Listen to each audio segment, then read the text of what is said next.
Finding a unique MMO is kind of like trying to find the ugly one on America's Next Top Model. At the moment it's almost impossible since every game is trying to replicate the success of another game. There are countless WoW clones out there, we all know about those, and of course even now there's Final Fantasy XIV clones beginning to arise as well as PSO2 clones. Not only that, but there are different genres outside of it that are just a step away, such as MOBAs, where every single game is basically a clone of another game. That's part of the reason why I started tracking the development and translations of Tree of Savior. Tree of Savior is a cel-shaded, isometric, action-focused kind of game where it looked like they were moving a little further away from the common MMO genre and also not trying to replicate Mabinogi or MapleStory as well. It actually took quite a bit of time to localize the game as well as get it from closed beta and open beta and make its way over here. During that time there were a lot of giveaways for the Korean version of the game, I believe, and from what I've heard it was actually a pretty fun and pretty entertaining game. So when I saw it on Steam I didn't hesitate to go ahead and just download it. Now once I started trying to run the game, it showed the typical launcher, but it was loading something that didn't really tell me what it was loading, and then it forced quit out of the game. That's never a good sign when you start a new MMO, because if it's that buggy before it even begins, God knows what it's going to be like once you get into it. Luckily, on the second reboot I was able to start playing the game, and as I began to create my character, there wasn't too much customization that can be done. Basically you can change the hair color, choose between a male or female version of the class, but that was about it. There is no voice acting in Tree of Savior, but rather it's presented in text form, which for me is an immediate turnoff. I don't really like games that can't at least give some kind of voice acting, that way I can engage in the story a bit more, especially in modern times. However, it was really easy to forgive their text-based storytelling just because it did have an amazing art style that was very beautiful and stylized. All other aside though, when I started looking at the actual HUD itself, I was a little afraid that there wasn't going to be much customization in there.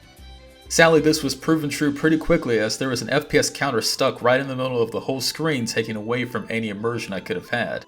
While this is okay for some games where you need to know exactly how much FPS you have at any point in time, there's also usually an option to toggle this on or off. There isn't any in Tree of Savior.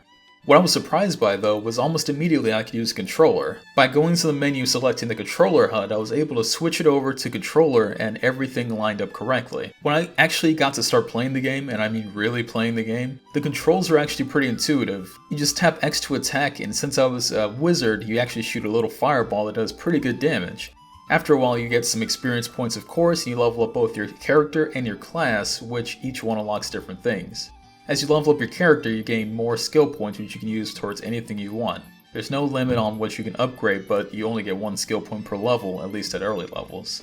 Later on, you also get character skill points which let you unlock moves, and these are dedicated just to it. There's no sharing, so you don't have to worry about that. The moves that I was able to choose, I tried to start off by just picking kind of utility moves, like one called Lethargy that lowered attack, as well as one called Reflect Shield, I believe, that actually reflected damage back. Neither of these actually proved as impactful as I had hoped, while Sleep did prove pretty awesome. I was able to sleep whole groups of enemies and just run away if I wanted to, but actual attack spells proved far more useful. From what I could tell, each of the attack spells or attack moves, I'm guessing, can be upgraded as much as you want, and as you continue to grow and change classes, then you're able to actually change and add more abilities in. Speaking of changing classes, I reached the point where I was able to actually go from Wizard all the way up to Cryomancer, and Cryomancer opened up a huge tree of moves. Luckily it doesn't replace your moves, it just adds on more moves to what you can already do. So, as I'd already built up my Wizard to a certain point, I still had access to my Sleep spell, my Earthquake spell, my Fire spell, but I now also had access to the Cryomancer Freezing as well as some other different moves that were specific to Cryomancers. Taking a few steps back, leveling up is kind of weird in this game, at least in the first 3 hours. Within an hour of starting it, I actually hit level 11 of character and level 12 in class. If you've ever played an MMORPG, it usually takes a little longer than an hour to reach this point, but as I started looking around, I started noticing level 140s, 190s, and I realized that I wasn't even close to beginning to break into that cap. So the real question is, was this game any fun? I've played the game for up to 3 hours and I fought a couple of different bosses, a couple of different enemies, and I can honestly say that I did enjoy myself. Like I said, the combat was more like ease than actual MMORPG, so I wasn't just clicking buttons and doing whatever I wanted. There were multiple times when I was outnumbered by 10 to 15 enemies and I could use one spell to wipe them out, or decide to run away, sleep them, and just leave the area because there were too many. Now this is just based off of the first 3 hours I had with the game, but if you think about all those games you've played that are very casual oriented, some PvP elements, but not really so much about beating big challenges, but more about grinding and grinding and grinding, you've basically played Tree of Savior.